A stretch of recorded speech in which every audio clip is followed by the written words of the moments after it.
말씀은 요한계시록 9장 16절에서 21절 말씀입니다.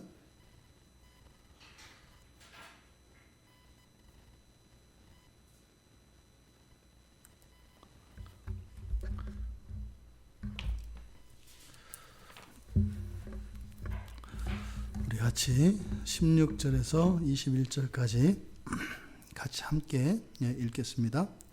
마병대의 수는 2만만이니 내가 그들의 수를 들었노라.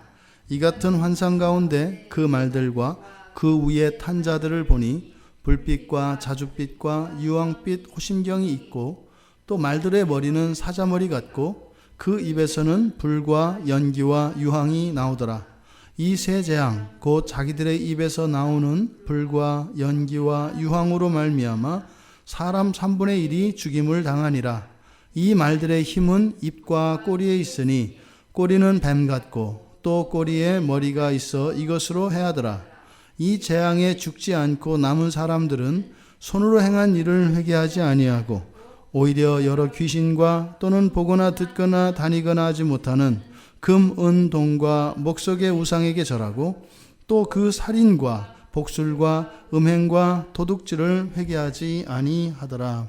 아멘.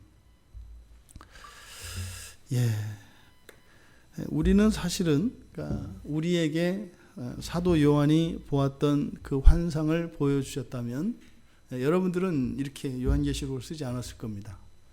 그래서 설교가 필요 없을 정도로 그냥 여러분들은 아주 쉽게 그리고 누구나 그냥 읽으면 될 수 있도록 여러분들은 성경을 기록했을 겁니다. 근데 거의 2000년 전에 사도 요한이 본 환상을 이렇게 기록할 수밖에 없었던 것이죠. 왜냐하면 이것은 앞으로 일어날 일들 그리고 과거에 일어났지만 또 그때 당시에 계속되고 있었고 또한 앞으로도 계속되어질 그 일들에 관한 것이기 때문에 특별히 우리가 지금 보고 있는 이 새 화에 대해서는 이미 요한 시대에 임한 것이다. 그런데 그것이 끝이 아니라 계속 끝난 것이 아니라 앞으로 계속 되어지는 그러한 그 화에 대해서 선언하고 있다. 이렇게 이제 우리가 말씀을 드렸었는데 이제 6번째 나팔이 울렸을 때 이제 유브라데 강에 결박되었던 네 천사가 놓였지 않습니까? 그래서 이들은 이제 사람의 3분의 1을 죽이기로 그렇게 작정한 자들인데 뭐 천사들이겠죠? 그 천사들이 이제 어떻게 이제 사람을 그렇게 죽이는가? 그래서 그것을 이제 마병대라고 표현하고 있습니다. 오늘 우리가 읽은 말씀에서도 사도 요한은 들은 것과 본 것을 그대로 기록합니다. 그래서 요한이 들은 것은 마병대의 수입니다. 마병대의 수가 얼마인지 들었다. 그 수가 얼마라고요? 2만만이니 이거를 이제 우리들이 사용하는 아라비아 숫자로 하면 2억입니다. 2억. 근데 이때 당시에는 2억이라는 숫자를 쓰지 않았어요. 억이라는 숫자가 없어요. 만이라고 하는 숫자도 그렇게 쓸 일이 없어요. 그래서 여기서 2만만으로 표시되어 있는 그러니까 우리의 개념으로는 2억이라고 하는 이 수의 개념으로 옵니다만 사실은 이때 당시의 사람들에게는 그러니까 뭐 무한수를 말하는 거예요. 뭐 까마득히 무진장 뭐 이렇게 하늘의 별만큼 성경에서 많은 수를 나타내는 그런 표현이 하늘의 별만큼이라고 했지 않습니까? 그런 표현입니다. 그래서 2만만이다라고 하는 것은 헤아릴 수 없이 무수히 많은 마병대가 이렇게 많았다는 거예요. 그래서 그것을 이제 들었다는 거죠. 그리고 나서 이제 그 뒤에 있는 내용들은 이제 본 내용들입니다. 그래서 그 마병대 2만만 2억으로 표시된 이 마병대가 사람들의 3분의 1을 죽일 것이다 라고 하는 것을 알았고 그렇다면 과연 그렇게 사람의 3분의 1을 죽이게 되는 이 마병대의 정체가 무엇이냐 그것에 대해서 이제 본대로 사도 요한이 이야기하고 있습니다. 첫째로 두 가지를 보았죠. 환상 중에 본 것은 첫째는 말을 보았습니다. 말을. 그 말들을 보았다. 그리고 그 위에 탄 자들을 보았다. 이렇게 되는 거예요. 그래서 말을 보았고 탄 자를 보았습니다. 그리고 나서 이 말과 거기에 탄 자에 대해서 설명을 해요. 근데 순서는 말을 보았고 탄 자를 보았다. 이렇게 돼 있고 설명은 이제 뒤에 있는 것부터 탄 자에 대한 설명. 마부죠. 말에 탄 사람, 말에 탄 존재, 뭐 천사, 뭐 귀신, 뭐 이렇게 타락한 천사로 볼 수 있겠죠. 그래서 그 말을 탄 존재에 대한 설명, 그리고 그 다음에는 이제 말에 대한 설명, 이렇게 되어 있습니다. 계시록 6장에서 여기서 이제 앉아 있는 이들이 보니까 앉아 있는 이들에 대한 그 설명에 보면 호심경이 나와요, 그죠? 그래서 앉아 있는 이들이 호심경을 차고 있다 이렇게 하는데 우리가 앞에서도 보았지 않습니까? 호심경 차고 있었고 또 이 말에 대한 설명도 계시록 6장에서도 넷째 인을 뗄 때 이미 말 네 마리 말이 막 나왔단 말이죠. 그렇죠? 그래서 그때 이제 그때와 좀 차이점이 있어요. 그러니까 호심경에도 차이점이 있고 이 말들도 차이점이 있습니다. 첫째로 이 말들은 어떤 차이가 있었냐면 앞에서 나왔던 그 계시록 6장에서 나왔을 때 그때는 뭐 흰색, 붉은색, 검은색, 청황색 말 네 마리가 나와요. 그렇죠? 근데 그거는 단지 그것이 해하는 건 아니었습니다. 근데 그 위에 타고 있는 그 마부가 그 말을 부리는 것이 재앙의 주체였었지 않습니까? 근데 여기서는 말 자체가 이 화의 주체입니다. 여기서는. 그리고 이 호심경은 앞에서 나왔을 때 이 호심경은 뭐였어요? 철로 만든 거였었죠. 철로. 9절에 보면 철호심경이라고 되어 있어요. 9장 9절에 철호심경 같은. 그러니까 이것은 지금 이제 황충의 재앙을 설명을 할 때 그 호심경에 대한 이야기가 나왔었는데 그때 이 호심경은 뭐 철 하면은 이제 강한 것을 의미해요. 그렇죠? 그러니까 자기를 보호하기 위해서 가장 강한 것 뭐 이런 의미로 이제 철호심경을 차고 나왔는데 지금 여기서 나오는 호심경은 좀 다릅니다. 우리가 이 말과 이 말을 타고 있는 이들에 대한 설명을 살펴봄으로써 이 마병대가 의미하는 것이 무엇인지 그 정체를 우리가 정확히 알아낼 수 있습니다. 먼저 말을 타고 있는 자들에 대해서 묘사를 하는데 그들은 호심경을 가지고 있었다는 거예요. 근데 그 호심경은 어땠다? 불빛과 자줏빛과 유황빛이었다라는 거죠. 그래서 말을 탄 자에 대한 설명은 다른 게 없어요. 이 호심경에 대한 설명만 있어요. 그런데 여기서 불빛, 지금 불빛, 자줏빛, 유황빛 이렇게 되어 있으니까 우리들이 이렇게 받아들이기에는 이렇게 색깔로 받아들여져요. 그렇죠? 그러니까 불빛 하니까 붉은색인가 보다. 왜? 지금 또 이렇게 번역 자체가 유황빛, 빛이라는 게 빛의 의미도 있지만 사실은 빛을 통해서 반사된 가시광선을 우리가 또 빛이라고도 하잖아요. 그러니까 색깔을 빛이라고도 표현하잖아요. 그래서 해석이 지금 정확하지 않기 때문에 좀 애매하게 이렇게 설명을 해 놓은 건데 제가 볼 때는 불빛, 자줏빛, 유황빛 할 때 이 색깔보다는 이 불빛이라고 하는 의미는 뭐냐면 불빛이 붉은색 빛깔의 색깔을 나타낼 뿐만 아니라 사실은 이 불빛이라고 하는 표현 그리고 자줏빛, 유황빛 여기 처음 사용된 단어예요. 딱 한 번만 사용되는 단어들입니다. 그러니까 이것이 단순한 색채를 나타내는 것은 아니다라고 하는 것을 우리가 알 수 있고 여기서 불빛이다라고 하는 이 말은 불처럼 빛나고 이렇게 우리가 이해를 하는 것이 좀 더 이 본문의 문맥 안에 맞는 것 같아요. 그래서 이 단어가 불빛이라고 번역되어진 단어가 그런 뜻이에요. 그러니까 불꽃처럼 빛나는 이런 뜻이에요. 이게 밤에 불처럼 불빛이 보였다 할 때는 그때 불빛은 색깔의 의미보다 뭐예요? 빛의 의미가 강하죠.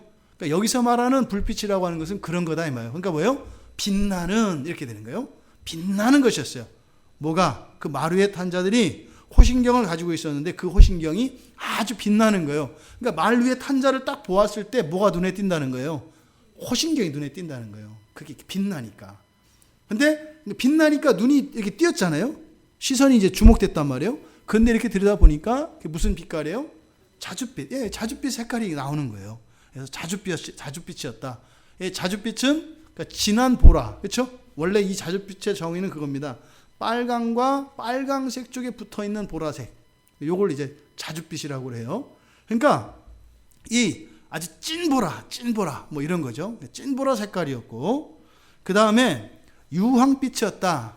유황빛이라고 하는 것이 색깔로 치면 노란색입니다. 노란색, 그렇죠? 그러니까 황은 노란색이에요. 그래서 노란색, 주로 이제 지옥불 뭐 이런 것을 의미하는데, 지금 어쨌든 빛나는 색깔, 빛이 나서 그 호신경을 이렇게 봤더니 그것이 색깔이 자줏빛이었더라. 근데 이걸 조금 사실은 이 유황빛을 그러니까 좀 이게 용례가 없기 때문에 해석이 참 애매해요. 여기서 유황빛이라고 사용되어진 이 단어, 이게 뭐냐면 노랑나비 있습니다. 나비 있잖아요. 그러니까 노랑나비도 이 단어, 똑같은 단어를 써요. 그러니까 모양이 노랑나비 같았다 하더라도 이게 별 해석이 사실은 무리가 안 되는 것 같아요. 왜? 가슴에 이렇게 찬 것이기 때문에.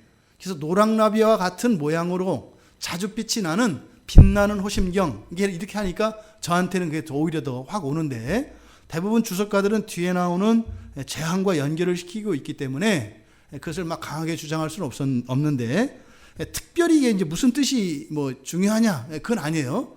그래서 전체적으로 빛나는 것이었고, 어쨌든 자줏빛과 유황빛, 그것이 나비의 모양이었든 노랑나비의 모양이었든 아니면 뭐 노란색을 나타내는 것이었든 호신경을 가지고 있었다라는 거예요. 그런데 이상한 것은 그 말을 타고 있는 그들에 대한 설명을 이야기하는데, 설명이 오직 뭐밖에 없어요? 호신경에 대한 설명밖에 없어요. 말 탄 자의 역할에 대해서도 없고 그의 권능이나 이런 것도 없고, 단지 뭐만요? 호신경만 가지고 있어요. 호신경만. 그러니까 단지 이 마부에 대해서 주는 단서는 두 가지예요. 말을 부리는 존재예요. 그죠? 말을 부리는 존재라는 것이고, 근데 그 말을 부리는 존재가 가지고 있는 것은 뭐밖에 없다? 호신경밖에 없다 이 말이에요. 근데 그 호신경은 어떤 거다? 굉장히 빛나는 거다. 뭔가 좀 좋은 것 같고 있어 보이는 것 같다. 요게 지금 여기서 말을 타고 있는 자들에 대한 설명입니다. 그러니까 이걸 정리하면 어떻게 이해할 수 있겠어요? 말을 부리는 자, 이 말을 부리는 자는 사실은 힘이 있다 없다? 그 자신에게는 힘이 없다는 거예요. 힘이 없다. 힘이 없는 게 어느 정도로 없어요? 그저 자기를 지켜야 되는, 호신경 뒤에 숨어야 되는, 그러니까 자기의 안전을 최우선으로 삼고 있는 존재라고 하는 것을 보여준다 이 말이에요. 그런데 진짜로 안전을 도모하고 이렇게 하려면 황충이 가지고 있었던 그 호신경처럼 철 호신경을 가져야 된단 말이에요. 강한 걸로. 그죠? 근데 여기서는 그 철 호신경이라고 안 해요. 그러니까 이 호신경의 정체가 진짜로 그걸 막아줄 수 있는 건지 어떤지 모른단 말이에요. 오히려 지금 이 존재가 차고 있는 이 호신경은 단지 뭐예요? 빛나는 거예요. 빛나는 거. 빛나는 거. 빛나는 것만 나타나요. 그러니까 이런 거를 뭐라 그래요? 유명무실 이런 거잖아요. 호신경은 최고로 중요한 게 뭐예요? 강한 거예요. 예, 심장이 이렇게 무기가 뚫지 못하도록 해야 되는 거예요. 근데 강한 것에 대한 전혀 단서가 없어요. 단지 뭐가 있어 보인다. 그러니까 뭐예요? 강하지는 않은데 뭐처럼 보여요? 굉장히 강해 보여요. 예, 누군가가 이렇게 뭐 철 호신경을 딱 차고 있는 것과 빛나는 호신경을 차고 있을 때 우리들의 시각적인 이미지는 어떤 게 더 강해 보여요? 빛나는, 이게 이렇게 시각적으로 봤을 때는 철옹 신경 왠지 좀 허접해 보여요. 보이기는. 근데 활을 쏴보면은 완전히 다른데 보기에는 그렇다 이 말이에요. 근데 우리는 자꾸 화려하고 이러면은 뭐가 있어 보이잖아요. 그러니까 지금 그 말을 타고 있는 존재, 뭐 귀신들이죠. 타락한 천사들이니까 그것들이 가지고 있는 호신경이라고 하는 게 사실은 힘이 있다 없다? 없어요. 그러니까 이런 것들은 진짜로 예수의 이름으로 막 쫓겨가고 한단 말이죠. 그런데 그렇게 함부로 볼 수 없는 무엇인가를 가지고 있는 것 같은 존재. 이게 지금 말탄 존재입니다. 지금 그 다음에 이제 말들에 대해서 설명을 합니다. 이제 그들이 부리는 말, 이제 말에 대해서 이제 쭉 설명이 나오는데, 첫 번째로 말들에 대한 설명에서 머리가 나오고 입이 나와요. 그래서 말들에 대한 설명은 이제 머리와 입입니다. 머리와 입. 근데 이 머리가 뭐 같다 그래요? 사자 같다. 이 사자라고 하는 말이 신약 성경에서는 거의 사용되지 않아요. 예, 이 요한계시록을 제외하고는 신약 성경에서 한 3번 정도 이렇게 쓰거든요. 근데 대체적으로 부정적인 의미예요. 딱 한 번만 유다의 사자. 그래서 콕 찍어서 예수님을 표현하는 표현 말고는 대부분 이 사자라고 하는 것은 강한 힘의 비유로 쓰이는 동물입니다. 그냥. 그러니까 구약에서의 유다 지파의 어떤 비유적인 존재로서의 사자가 아니라 신약에서는 단지 강한 존재, 강한 힘, 강력한 힘, 힘을 나타내는 게 이 사자입니다. 그래서 말들의 머리는 뭐 같다? 사자머리 같다. 그러니까 어떻다는 거예요? 말들이 굉장히 세 보인다 이거요. 굉장히 세 보인다. 말인데 사자머리야. 그러니까요, 무시무시하게 강력한 힘을 가지고 있는 것, 이것을 의미한단 말이에요. 말은 말인데 이렇게 강력한 힘을 가지고 있다. 그 다음에 소개되는 게 이제 말들의 입입니다. 근데 그 말들의 입에서 불과 연기와 유황이 나왔다. 그래서 이 불과 연기와 유황, 이것이 이제 3가지 재앙이라는 거예요. 이것으로 사람 3분의 1이 죽임을 당했다. 야고보서 3장 3절에서도 이 말도 잘 안 쓰이는 단어라 그랬잖아요. 그런데 이 예수님의 형제 야고보도 이 말을 얘기한단 말이에요. 그래서 말을 이제 사람이 길들여야 되는, 그래서 길들이지 않으면 안 되는 그런 동물로 이제 야고보가 표현을 하는데, 그 말들의 힘의 근원을 어디로 봐요? 입으로 봐요, 입을. 그래서 말을 이렇게 통제할 때 어떻게 통제를 해요? 입에다가 재갈을 물려가지고, 재갈을 딱 물려가지고, 그러니까 아킬레스건이죠. 힘의 근원이 입이라고 보는 거예요. 그래서 앞에서도 말의 머리를 뭐라고 표현했어요? 사자라고 했잖아요. 사자의 가장 강력한 무기는 뭐예요? 이빨입니다. 사자의 이빨.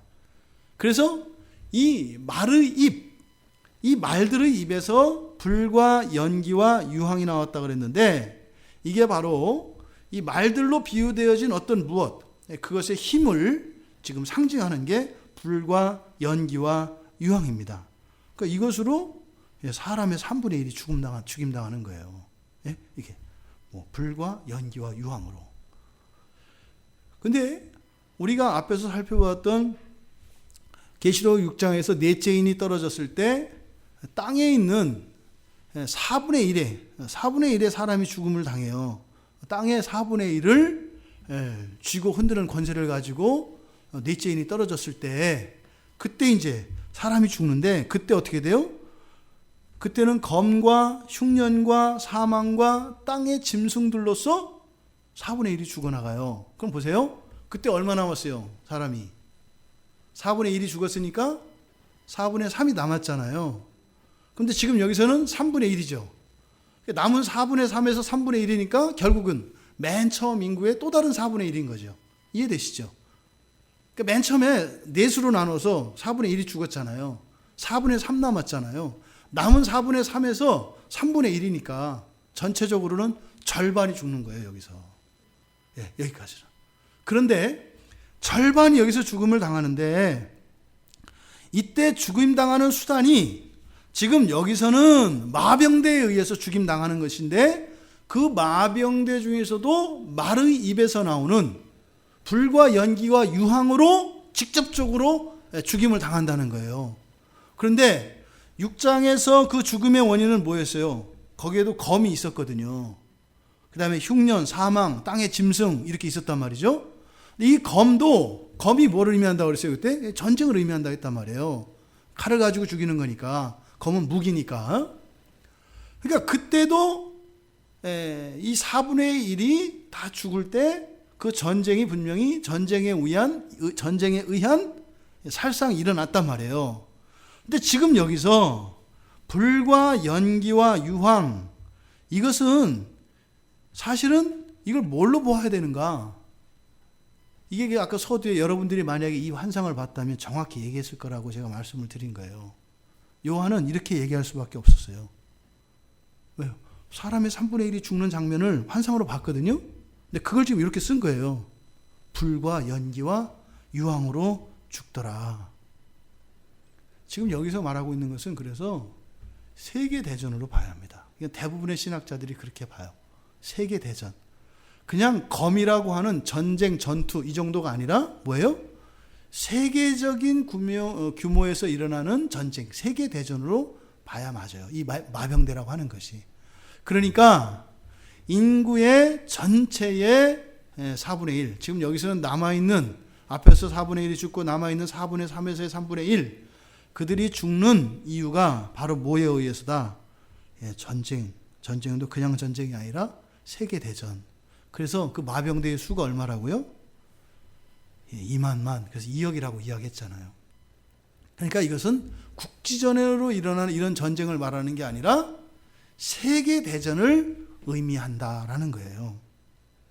여러분, 요한이 살았을 당시 그리고 그 이후 우리가 살아가는 지금까지 세계대전이 일어났나요? 안 일어났나요? 계속되어 왔습니다.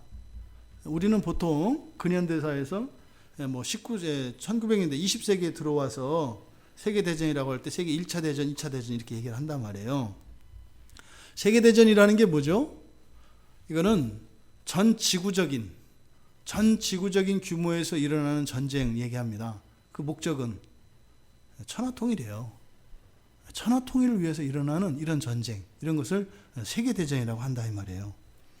지금까지 이런 고대사로부터 지금에 이르기까지요, 천하를 통일하겠다고 하는, 세계를 하나로 만들겠다라고 하는 이런 기차, 이런 아주 정말 불꽃 같은 이런 야망을 가지고 이런 인간의 야욕과 이런 전쟁이 끊임없이 일어났었습니다. 그 대표적인 게 로마 제국이죠. 이때 예수님 당시에 이미 로마 제국이 어떻게 해요? 팍스 로마나를 기치를 올리면서 전 세계를 로마의 통치하에 두려고 했단 말이에요. 그러니까 지금 여기서 얘기하는 2억으로 표명되어진 마병대라고 하는 첫째 이미지는 누구예요? 로마의 기마대예요. 로마의 기마대.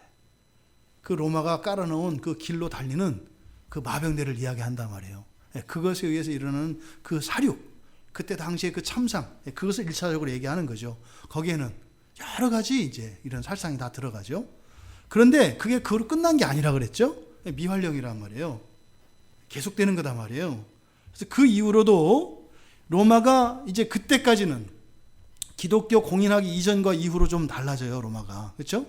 그래서 기독교를 공인하고 난 이후에 이제는 기독교를 등에 업고 기독교라고 하는 이름을 걸고 이제 로마가 세계를 막 이제 정복해 나갑니다.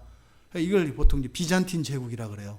그러니까 비잔틴 제국이라고 하는 것은 동로마라고도 하고, 그래서 기독교를 표방을 하면서 세계 제국을 만들어 가던 시대, 이걸 비잔틴 제국이라 그래요. 시대적으로는 이게 중세 때다 이제 일어나는 거죠. 그때 일어나는 것들이 이제 뭐 십자군 전쟁이나 이런 것도 다 이제 그 안에 포함되는 거예요. 그러니까 이렇게 로마 제국, 그리고 더 나아가서 이제 비잔틴 제국, 끊임없는 이런 세계 대전이 계속돼 왔습니다. 그 뒤로는요, 13세기에는 뭐 여러분들이 잘 알고 있는 징기스칸, 몽골 제국이 있었어요. 몽골이 유럽까지 정복하고요, 전 세계를 정복하겠다고 하는 그런 일들이 일어났었죠. 그 다음에 15세기에서 19세기, 20세기에 걸쳐서는 이제 유럽에 있는 나라들에 의해서 이런 제국들 건설이 이제 막 그 제국 다툼이 일어납니다. 이제 먼저 시작된 게 이제 포르투갈, 뭐 이제 해상왕국이었으니까. 그 다음 또 해상왕국, 스페인, 이런 나라들이 거의 세계를 먹어버려요. 전 세계 모든 대륙의 식민지를 다 가지게 되거든요. 그래서 포르투갈, 스페인, 그 다음에 일어난 게 이제 영국이죠. 영국 제국이 이제 또 뭐 팍스 브리테니카를 외치면서 전 세계를 정복하려고 하는 이런 전쟁이 계속 일어나요. 그러니까 세계대전, 1차 세계대전, 2차 세계대전처럼 한 방에 빵 터진 게 아니라 지속적으로 이 세계 제국을 만들려고 하는 이 야욕에 의해서 막 계속 그 전쟁들이 일어났단 말입니다.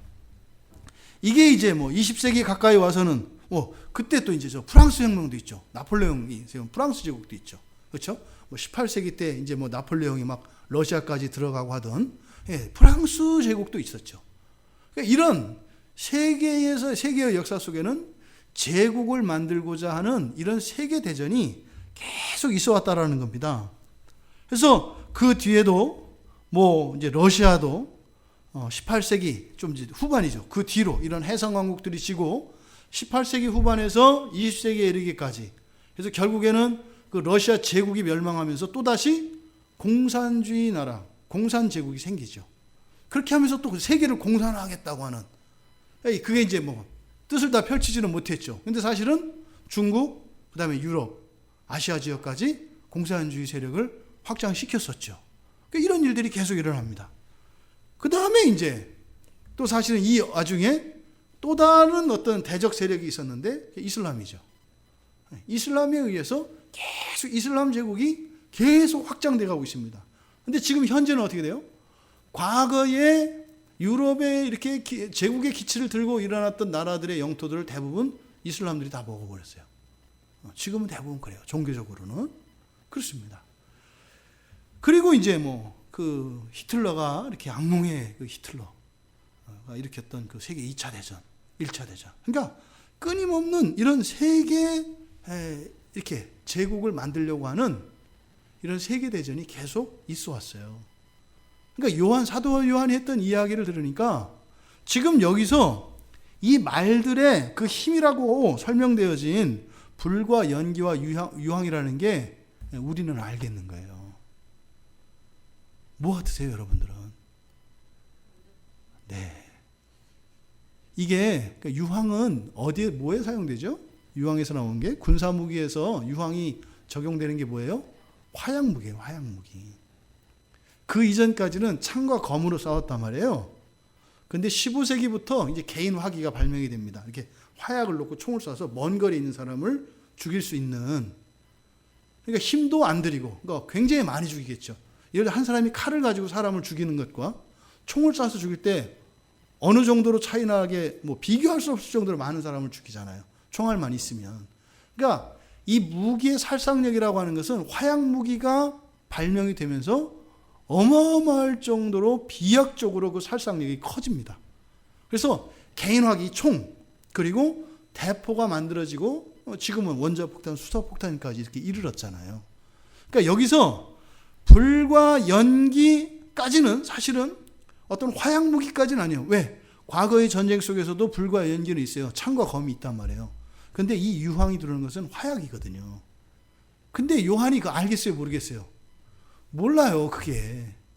봐도 왜 죽는지를 모른다고요. 빵빵빵 터지고 막 이렇게 하는 걸 보니까 도대체, 근데 단지 요한이 볼 수 있었던 건 뭐였어요? 유황, 그 화약 무기를 본 거예요. 그러니까 아까 말씀드린 거예요. 불과 연기와 유황이라고 쓴 것을 여러분들이 봤다면 아주 상세하게 했을 거다. 뭐 수류탄, 크레모아 뭐 이거를 여러분들은 다 썼을 거예요. 근데 여러분들이 만약에 보세요. 그거를 지금 요 시대로 가서 여러분 뭐라고 설명할래요?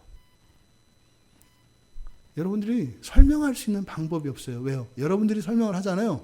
외국말이에요. 없는 것이기 때문에 아무 의미가 없다고요, 언어가. 그러니까 그때 시대의 언어로밖에 우리가 오늘 알고 있는 이런 전쟁 무기들과 이런 것들을 이렇게 표시할 수밖에 없어요. 근데 보니까 어때요? 굉장히 표현 잘한 거예요. 그때 당시에 사람들이 가지고 있던 지식의 수준에서 오늘날의 이런 현대의 어마어마한 이런 무기를 불, 연기, 유황 이렇게 세 가지로 딱 표현했는데 하나도 빠지지 않고 다 들어가 있잖아요. 그러니까 이게 하나님의 계시라고요.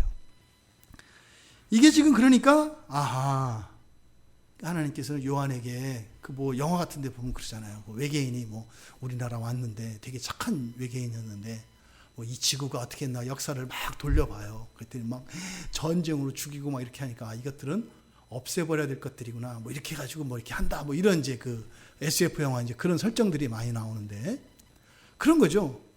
정말 요한에게 하나님께서 뭐 이게 요한이 듣도 보도 보여줘도 뭔지 모르는 그것들을 비디오로 그냥 쫙 보여주신 거예요. 앞으로 일어날 전쟁과 그 전쟁에서 일어나는 무자비한 살육 이런 현장들을 보여준 거예요. 보여준 거예요. 그거를 지금 이렇게 기록했다 이 말입니다. 그러니까 지금 요한에게 이러한 무기의 발전사, 그 전쟁의 앞으로 있게 될 전쟁들을 또 과거에 있었던 그 전쟁들을 다 보여주신 거다라고 하는 그런 분명한 증거가 될 만한 진술이 19절로 계속됩니다. 그러니까 19절 보니까 뭐라 그래요? 이 말들의 힘은 입과 꼬리에 있으니 꼬리는 뱀 같고 또 꼬리에 머리가 있어 이것으로 해하더라. 그러니까 이때 당시의 사람들은 이게 무슨 말인지 알아들을 수가 없어요. 근데 우리는 알겠단 말이에요. 이렇게. 그러니까 여기서 말은 뭐예요? 전쟁 무기인 거예요. 그렇죠? 전쟁 무기를 말하는 거예요. 그거를 그냥 말이라고 얘기한 거예요. 탱크가 됐든 비행기가 됐든 뭐 군함이 됐든 뭐가 됐든지 간에 그를 말이라고 얘기한 거예요.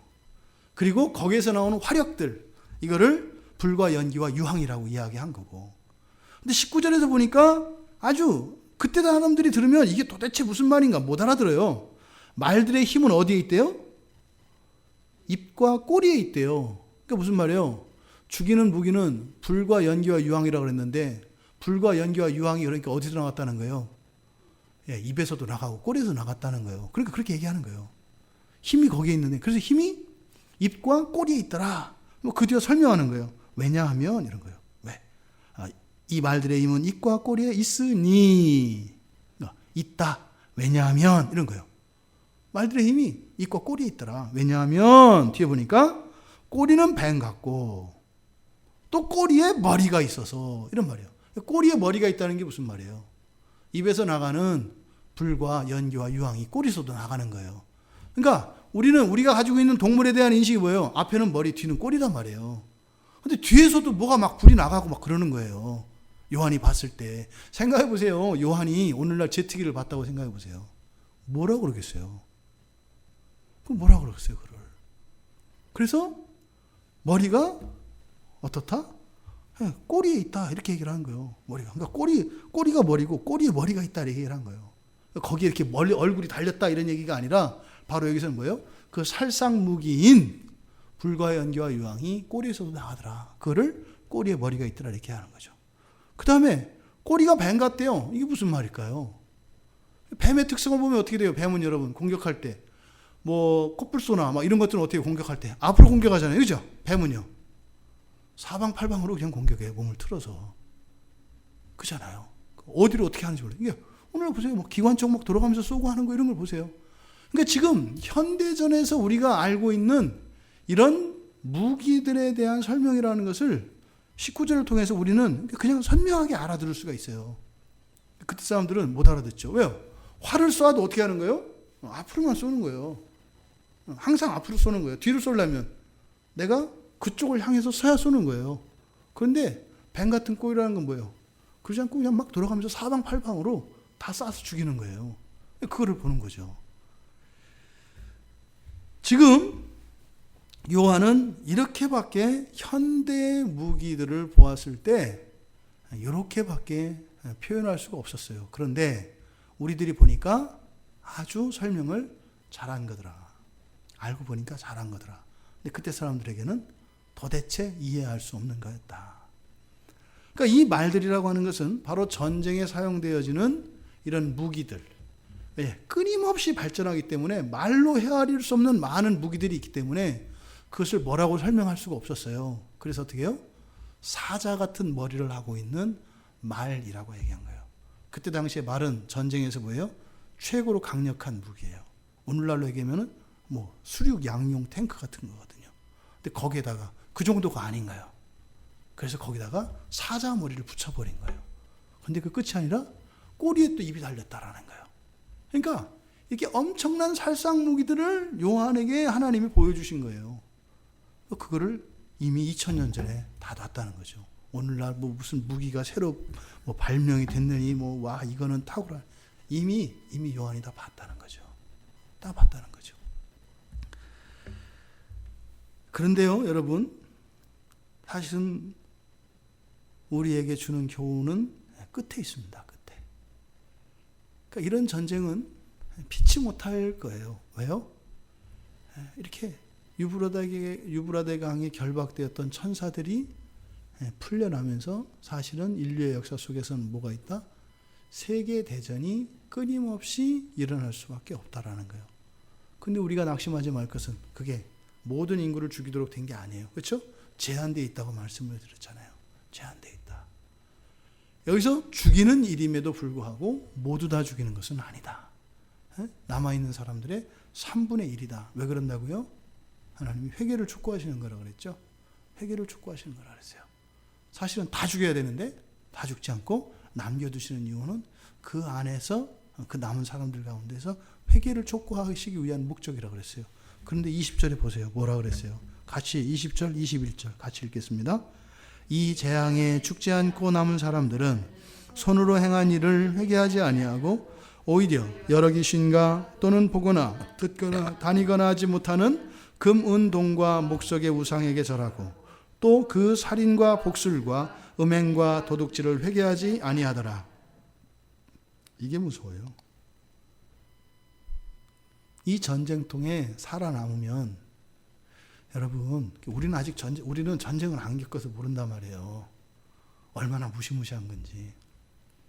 전쟁이 일어나면요, 여러분들이 들어보고 이렇게 상상도 할 수 없었던 그런 추악하고 공포스럽고 고통스러운 일들이 일어나는 게 전쟁이에요. 전쟁은 무시무시한 거예요. 전쟁은 뭐예요? 모든 악이 결집되어서 한꺼번에 쏟아지는 게 전쟁입니다. 그러니까 지난주에 그 관동 대지진 때, 관동 사태 때 그 일본 사람들이 했던 얘기 했잖아요. 그것도 다 입에 못 담을 정도로 다 이렇게 말을 하길 수도 없어요. 전쟁 때 일어나는 일들을 보면 무시무시한 거거든요. 그럼 보세요. 그런 상황은 사실은 절망하는 상황이거든요. 예? 소망 없다 이런 거거든요. 그럼 어떻게 해야 돼요? 그냥 자살하든지. 예? 이거는 사는 게 지옥이다. 빨리 죽는 게 낫겠다. 그래서 그냥 아예 자살을 하든지, 그죠? 아니면 돌이켜야 되거든요. 아, 이건 아니다. 이렇게 돌이켜야 돼요. 그런데 있잖아요, 여러분. 세계의 역사를 보면은요, 이러한 세계 대전이 일어날 때마다 어떤 일이 일어나는지 아세요? 반기독교 정서가 살아나요. 이게 섬찟한 얘기예요. 심지어는 기독교인들에 의해서 이루어졌던 이런 제국 건설에서도 항상 그 뒤에 남는 후유증은, 1차적인 피해는 생명이 죽는 그런 것이었는데 2차적으로 남는 그 지독한 후유증이 뭐냐면 반기독교 정서예요. 더 나아가서는 무신론으로 가요. 오늘날 그 자유주의 신학자라고 하는, 성경을 인정하지 않고 그 예수님을 제대로 인정하지 않는 사람들, 이런 대표적인 사람들이 있어요. 철학자들. 이 사람들이 다 언제 나온 사람들인 줄 아세요? 세계대전을 겪고 난 뒤에 나온 사람들이에요. 그 사람들은 어떻게 보는 거예요? 책임을 하나님께 돌리는 거예요. 하나님께. 그러면서 어떻게 돼요? 이런 하나님은 필요 없다는 거예요. 있다고 하나님이면 필요 없어. 그러니까 없어버려. 그 니체가 선언한 게 신은 죽었다는 게 유신론자로서 하나님에 대해서 할 수 있는 가장 심한 욕이에요. 그러니까 자식이 부모한테 할 수 있는 가장 심한 욕이 뭐겠어요? 너 부모 아니야 이거예요. 뭐 이게 쌍소리, 이거는 뭐 아무것도 아니고요. 그러니까 자식이 자기 부모에게 할 수 있는 아주 가장 심한 욕이 뭐예요? 당신은 내 부모 아니에요 이거예요. 이게 가장 심한 욕이라니까요. 그러니까 이런 세계대전과 이런 제국들을 세우려고 하는 그 전쟁들 뒤에 남는 것은 뭐냐면 다 하나님에 대한 원망이 남았어요. 그대로잖아요. 그대로예요. 그냥 국지적으로 일어난 전투에서는요, 오히려 어떻게 되는 줄 아세요? 신앙이 강해져요. 국지적으로 일어나는 것은. 예를 들어 우리나라 옛날 그 뭐 초대교회 때도 우리나라에서도 일본 사람들이 엄청 뭐 죽였단 말이에요. 조선시대에도 왕들이 많이 죽였잖아요. 기독교가 사라져요? 안 사라져요. 더 퍼져요. 중국도 그랬어요. 중국도 그 문화혁명 일으키면서 그 강청이 막 그냥 싹 다 죽이거든요. 없어져야 되거든요. 안 죽어요. 오히려 그 안에서 있잖아요. 하나님에 대한 신앙이 이렇게 더 순결해지고 더 퍼져나가요. 기독교가 그러거든요. 그런데 이 대규모 전쟁이 딱 일어나잖아요. 그럼 정반대예요. 목사들도 떠나요. 많은 대교자들이, 목사들, 신학자들 많았단 말이에요. 앞다투어서 뭐 이렇게 성경 아니다 하시고 하는 사람들이 누구예요? 다 신학자들이에요. 신학자들이 그 앞에 이렇게 기수에 서 있거든요. 그게 세계대전 이후에 일어나는 일들이에요. 다. 지금 사도 요한이 그것까지 이렇게 예언해 놨어요. 그러니까 이게 무서운 겁니다. 이게. 이 재앙에 죽지 않고 살아남은 사람들은 감사해야 되고요. 예? 그리고 하나님께 다시 한번 매달리면서 도와달라고. 이렇게 가야 맞는 건데 어떻게 한다? 귀신한테 가고 우상한테 간다는 거예요. 왜 귀신한테 갈까요? 그 죽이는 말 위에 그 말을 부렸던 자들이 뭘 가지고 있다고요? 빛나는 호심경을 가지고 있다고요. 그러니까 그것들에게 굴복하는 일들이 일어나는 거예요. 여러분, 이게 정말 두려운 겁니다. 우리의 현실을 한번 적용해 보세요. 요거를 또 이렇게 확 줄여 보세요. 확 줄여 보면은요. 그러니까 여러분들이 신앙 안에서 잘 소화시킨 인생의 환난과 고난들은 여러분들의 신앙을 세우는 데 기여해요. 이렇게 시험을 통과하면서 더 이렇게 신앙이 자란다고요. 그런데 여러분들이 감당할 수 없는 이 세계대전과 같은 이런 것들이 딱 찾아왔을 때 어떻게 돼요? 떠나요. 이런 일들이 그대로 일어난다고요. 이게 무서운 거예요. 근데 이거를 내가 알아요? 그거를? 몰라요. 그런 일이 내가 어떻게 일어날지 모른다 이 말이에요. 여기서 살아남은 자들 가운데에서 이 살아남은 자들은 사실 누구겠어요? 아직 회개하지 않은 사람들이에요. 이들을 위해서 사실은 3분의 1이 죽은 거거든요. 지금 여기서 딱 이 사람들 얘기하는 이유가 이 재앙에 죽지 않고 살아남은 사람들은 이 재앙이 왜 일어났어요? 이 사람들을 돌이키게 하기 위해서 이런 재앙이 일어난 건데 어떻게 하더라? 돌이키는 것이 아니라 오히려 더 악으로 치닫더라.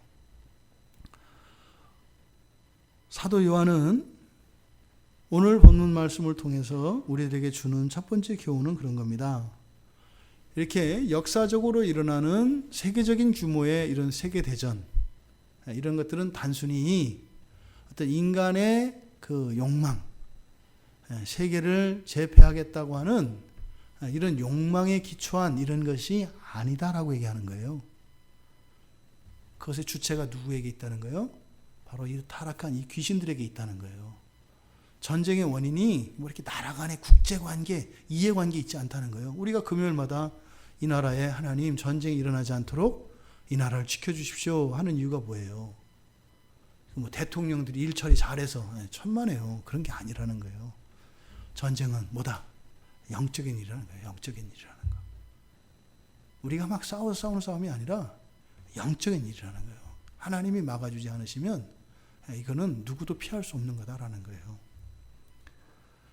그러니까 이런 것은 여호와의 날과 직결되어 있다는 겁니다. 두 번째로 우리가 해야 될 일은 뭐겠습니까? 그러니까 1차적으로는 이런 전쟁이 일어나지 않도록 이런 사람의 3분의 1이 죽는 이런 대량 살상의 일들이 일어나지 않도록 그날에 대한 두려움을 우리가 알고 그런 일이 일어나지 않도록 기도해야 돼요. 2차 세계대전으로 끝난 것으로. 끝난 것으로. 그렇게 해서 어떻게 해요? 회개하고 돌이키면 안 난단 말이에요. 회개하고 돌이키면. 근데 지금 여운이 남잖아요. 남은 사람들은 여운이 남아요. 또 죽어요. 또 죽는다. 그러니까 지금까지 일어난 이런 끔찍한 인류사에 있었던 전쟁으로 이런 전쟁이 종식되기를 우리가 또한 기도해야 합니다. 그리고 우리들 개인적으로는 어떻게 해야 되겠어요? 이거는 우리가 기도할 뿐이지만 성경에서처럼 사람들이 이렇게 오히려 우상에게로 돌아가고 점을 치고 또 살인을 하고 음행과 도둑질을 계속 더하고 근데 이게 오늘날 현실이에요. 오늘날 현실이라고요. 그러니까 아직 끝나지 않은 거예요. 그렇다면 어떤 한 개인의 문제가 아닌 거예요. 이거는 그죠? 인류 공동체 전체에 관한 거거든요. 그러니까 대부분의 사람들이 그렇게 하지 않으면 아직 끝나지 않은 얘기다 이 말이에요. 그러면 어떻게 해야 되겠는가? 그러면 이게 지금 여전히 미완료 상태로 계속 가고 있는 거예요. 세계대전이 또 일어날 수 있다 이 말이에요. 일어나지 않기 위해서 기도해야 됩니다. 하지만 일어날 수도 있다는 거예요. 그러면 일어나면 어떻게 해야 되겠어요? 죽지 않도록 기도해야 되고, 그죠? 죽는 것은 뭐예요? 심판이 임하는 거예요. 심판이 임한다는 거는요, 확정적으로 예수 안 믿는 거예요. 확정적으로 예수 안 믿으면 이 전쟁이 일어나면 죽게 돼 있어요, 그 사람들은. 근데 예수 안에 있어도 회개하지 않는다면 그런 일들은 계속될 것이다. 그러니까 이런 일이 일어났을 때 어떻게 돼요? 우리가 회개하고 돌이킬 수 있도록 우리가 은혜의 자리로 나아가기 위해서 힘써야 돼요. 은혜의 자리로 나아가는 일이 굉장히 중요합니다. 그래서 이 세상의 습관은 뭐라고요? 모이지 않는 게 세상의 습관이라고요. 교회의 습관은 모이는 거예요. 사도행전 2장에 보면 사도행전 2장에서 성령이 이렇게 임한단 말이에요. 예? 성령이 임했을 때 일어나는 현상이 딱 뭐냐면 세상의 정신을 거스르거든요. 그때 나오는 건 다 세상의 정신을 거슬러요. 자기들 거 막 다 내놓고 하는 일들이 계속 일어나요. 그러니까 세상과 정반대 일이 일어나요. 성령 임하니까. 모이기를 패하는 세상의 습관에서 반대로 돌아서 어떻게 돼요? 모이는데 힘써요. 모이는데 힘쓴다고요. 그러니까요. 그것을 아는 사람들은 역으로 성령 안에서 그러한 삶을 추구하며 살아가야 돼요. 힘쓰지 않으면은 어떻게 돼요? 세상의 습관대로 가게 돼 있어요. 우리가 예배의 자리, 기도의 자리로 나오는 것은 힘써야 나와요. 그런데 안 나오는 것은 힘을 빼야 안 나와요. 힘 안 써도 안 나와요. 힘 안 써도. 그냥 가만히 있으면 안 나가게 돼, 자동으로. 나가는 건 힘써야 되지만 안 나가는 거는 편해요. 저절로 돼요. 너무 자연스러워요. 이게 세상의 습관이기 때문에 그래요. 그러니까 이런 전쟁이 임했을 때 한 번으로 족해야죠. 그죠? 돌이킬 수 있어야 되고, 그렇게 하려면 우리가 믿음 안에 있어야 되고 은혜를 가져야 되는데, 이 모이는 일에 우리가 힘을 써야 되고, 또 이런 올곧은 신앙을 연마하기 위해서 힘을 써야 되는 겁니다. 성전이 새롭게 세워질 때가 있어요. 그때마다 하나님께서 항상 하나님 백성들을 모으십니다. 이렇게 불러 모으세요. 이스라엘이 멸망당하고 포로에 갔다가 포로지에 다 갔을 때, 그리고 하나님께서 이제 예루살렘 성전을 다시 세우실 때 부르세요. 이렇게 하나님 백성들을. 그래서 예루살렘 성전으로 불러 모으신다고요.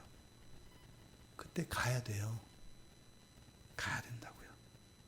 그냥 포로지에 남아있으면 될 것 같잖아요. 안 돼요. 가야 된다고요. 그 자리를 떠나서 이제 좀 살만하게 됐는데 그 익숙함과 편안함을 포기하고 예루살렘으로 가야 돼요. 그래서 처음부터 다시 시작하는 마음으로 그 불편함을 감수하고, 그거 기뻐 뛰고 그런 거 아니에요. 원래 나는 기뻐하지 않으니까 아닌가 봐. 원래 그 기뻐하는 사람 없어요. 부담감 다 갖고 있어요. 그는. 근데 사람들이 그게 착각할 수 있어요. 내가 이렇게 안에서 기쁨이 없고 뭐 이거는 아닌가 봐. 이거 하나님 뜻이 아닌가 봐. 그거는 하나님 뜻이 이렇게 내 안에 편안함으로 오는 게 아니라 의지적으로 결단해야 되는 거예요. 마지막 때에는. 요한은 우리에게 이 말씀을 통해서 주시는 겁니다. 뭐 하라는 거예요? 종말을 묵상하라는 겁니다. 이때 당시에 이미 이 말씀이 로마에 의해서 일어나는 이런 세계대전을 통해서 이때 교인들, 이때 사람들에게 주어지는 적시성이 있어요. 이게 이제 오늘날 살아가는 우리들에게는 더하죠. 근데 보세요. 2000년 동안. 까치독사 마냥, 코브라 마냥 목 빳빳 세우고 여러고 그냥 대들고 지금 2000년을 살아오는 거예요. 누가? 우리가요. 아니에요. 나는 뭐 1960년대 생이에요. 이렇게 되는 게 아니에요. 그 계보를 따라, 그 가인의 계보를 따라 내가 서 있다고 하는 것을 잊으시면 안 돼요. 여러분들이 날 때부터 아담에서 셋의 계보에 서 있다고 누가 얘기해요? 누가 그 얘기를 합니까? 여러분들의 삶을 봐야 돼요. 아담에서 그 아담의 계보에서 내려와서 이제 노아, 그렇죠? 그래서 노아의 자녀에서 가인과 아벨 셋으로 이어지는 족보가 있단 말이에요. 예? 그때 그 가인의 족보와 노아에서 셋으로 이어지는 이 족보 사이에 차이가 있어요. 이 가인의 족보는 뭐예요? 버림받은 자식들의 족보예요. 버려지는 족보라니까요. 거기에는 수명과 계승이 안 돼요. 저 좋은 대로 살다가 지 마음대로 살다가 죽고 사라져요. 그 뒤를 이어서 또 악착같이 사는 사람이 있더라 이거요. 또 죽었는데 또 자식을 낳아서 또 악착같이 똑같이 살다가 죽더라. 그래서 똑같이 살다가 죽더라. 요 얘기예요. 이렇게 세계대전이 일어나고 하나님의 진노를 얼마나 무서운 것인지 모를 수 없는 그런 상황과 그런 역사적 사실이 일어나도 돌이키지 않는 우리들 자신을 보세요. 얼마나 힘들어요. 요만큼 바꾸는 게 얼마나 힘들어요. 네?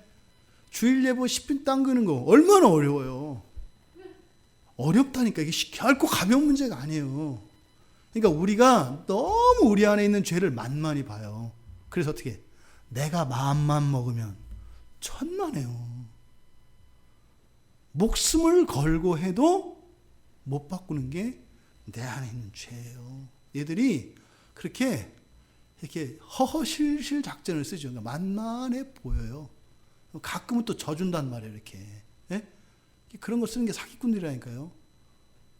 뭐 이렇게 한 9번 정도 이렇게 해서 막 돈을 잃어주고 노름꾼들이 그렇게 한단 말이에요. 이렇게. 한 9번 정도 이렇게 100만 원, 200만 원 막 잃어줘요. 그래서 막 화도 내고 막 이래요. 그러다 한 번에 1억을 사기쳐서 가져가는 거예요. 우리의 힘으로 그렇게 이길 수 있는 게 죄가 아니라는 것. 이 전쟁이 있는데도 여기서는 단순히 그렇게 살아남은 자들이 회개하지 않고 오히려 더 그 죄를 반복하며 죄에 집착하며 죄를 의지하며 살더라라고 하는 이 말이 나의 말이라는 것을 우리 모두 받아들여야 합니다. 저도 예외가 아니에요. 이렇게 설교를 하면서조차도 뭐예요? 제가 바꿀 수 없는 그게 있단 말이에요. 바꾸고 싶어도 안 되는 그게 있다 이 말이에요. 이것을 우리가 뉘우쳐야 합니다. 그래서 바꾸라고 하는 것이 아니라 뭐예요? 회개라고 하잖아요. 회개라고. 잘못되는 걸 인정하는 겁니다. 나의 나됨을 그냥 잘못됐다라고 인정하는 겁니다. 그래서 우리는 늘 종말을 묵상하며 살아가야 합니다. 현재를 삽니다. 그런데 동시에 종말을 살아가야 한다는 겁니다. 현재 나의 신앙이 또 하나님이 내 삶의 중심에 서 있지 않다면 여전히 회개하지 않고 그렇게 죽음에서 살아났음에도 불구하고 여전히 악을 쫓아 살아가고 있다는 겁니다. 말씀드린 것처럼 이것은 사람의 일이 아닙니다. 누구만이 가능하게 하세요? 성령만이 가능하게 하세요. 성령 하나님만이 가능하게 하세요. 그럼 성령 하나님의 은혜를 구하려면 어떻게 돼요? 뭐 방언을 해야 되나요? 예? 아니면은 뭐 금식을 오래 하고 뭐 그렇게 해야 되나요? 아니에요. 성령 안에 있는 것은 말씀 안에 거하는 겁니다. 말씀 안에. 그러니까 뭐겠어요? 성경 읽고요. 설교 반복해서 자꾸 듣고요. 오늘 어떤 분 오셔서 얘기했는데 제가 저도 자꾸 이렇게 부인하고 싶은데 부인할 수 없는 게 그런가 봐요. 제 설교가 한 번에 잘 안 들리는가 봐요. 그러니까 여러분한테 지금 얘기를 듣거든요. 그래서 제가 참 심각한 고민이에요. 한 번에 이렇게 들릴 수 있는 설교를 제가 할 수 있도록 저 기도하고 있거든요. 근데 그거는 제가 또 되도록 그렇게 해야 되고 그때까지 여러분들이 기다리면 안 되잖아요. 그죠? 한 번에 들릴 때까지 기다릴 거야. 이러지 마시고 그거는 뭐 제가 설교하기 위해서 여러분들이 이렇게 오는 게 아니라 여러분들이 은혜를 받기 위한 거니까 제 설교가 시원찮으면 근데 2번, 3번 들으면 또 알겠다네요. 그러니까 아예 못 알아듣는 건 아닌가 봐요. 제 설교가. 근데 한 번 들어서는 잘 안 되는데 그러니까 오늘 오신 분이 그 얘기를 하더라고요. 한 번 들어서는 잘 이게 이렇게 뭐 이렇게 삶에 적용하기는 좀 그런데요. 2번 들으니까 이렇게 해서 그냥 설교를 들으니까 이렇게 삶의 적용점들이 정확히 나오던데요. 이렇게 얘기를 하시더라고요. 근데 예전에도 어떤 분이 또 오셔서 그런 얘기를 했어요. 무슨 말인지 도대체 모르겠다고. 저는 그분에게 문제가 있다고 생각을 했는데 여러분들이 그런 얘기를 하는 거 보니까 제 설교가 이렇게 한 번에 들어서는 될 수 없는가 봐요. 그러니까 여러분 교회 담임 목사 설교가 그런 거예요. 근데 여러분들이 한 번 들으면 어떻게 돼요? 회개 않고 성령 안에 있지 않기로 작정한 거예요. 그러니까 오늘부터 제가 말씀드린 제 설교는 2번 이상 꼭 들으셔야 되는 설교래요.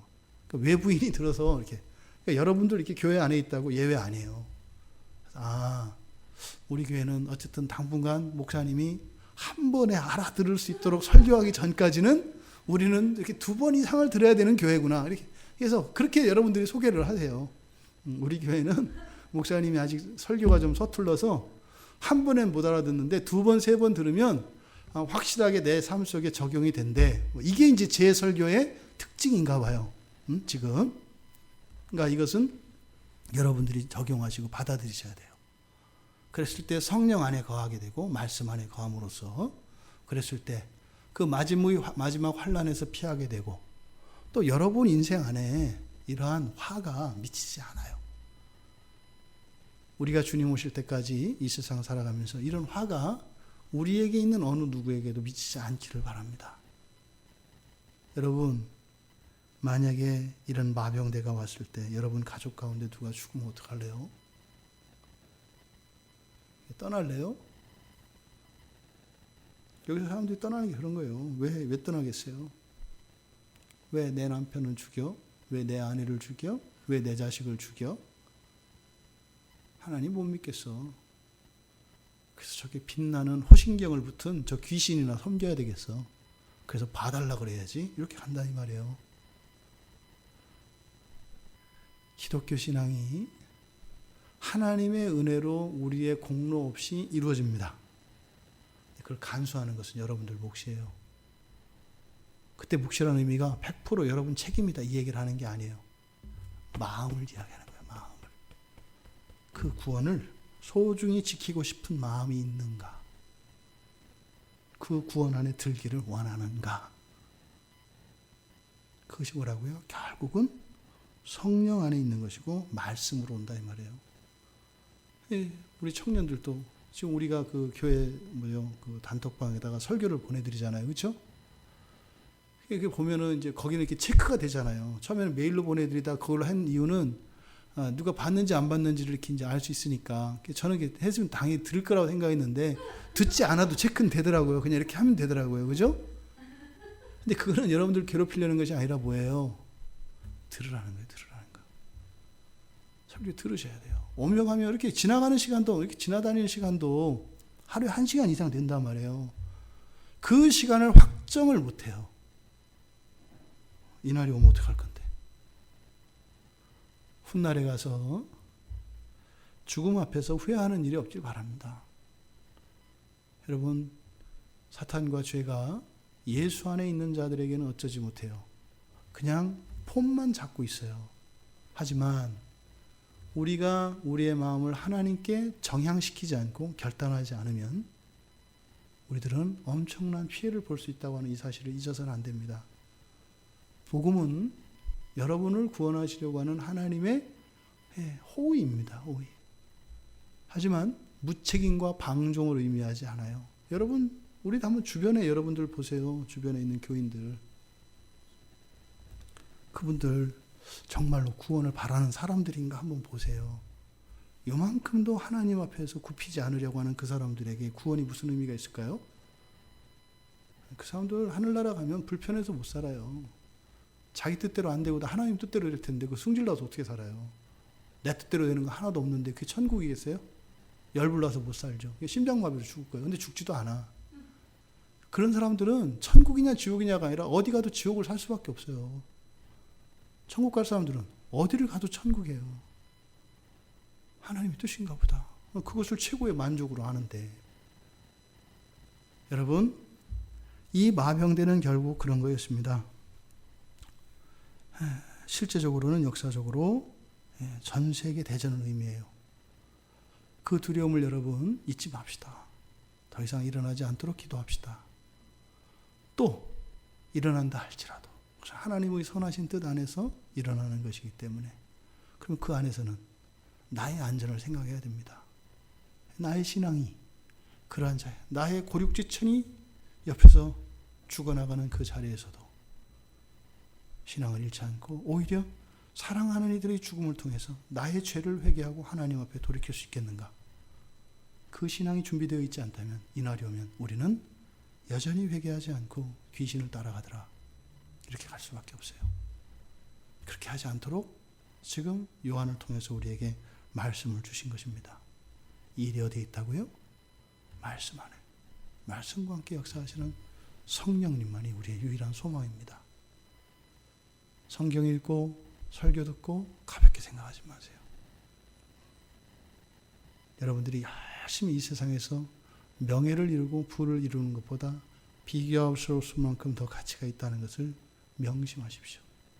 그것에 대해서 모든 사람들이 인정하는 날이 오게 된다는 겁니다. 우리 같이 말씀을 생각하며 잠시 기도하겠습니다.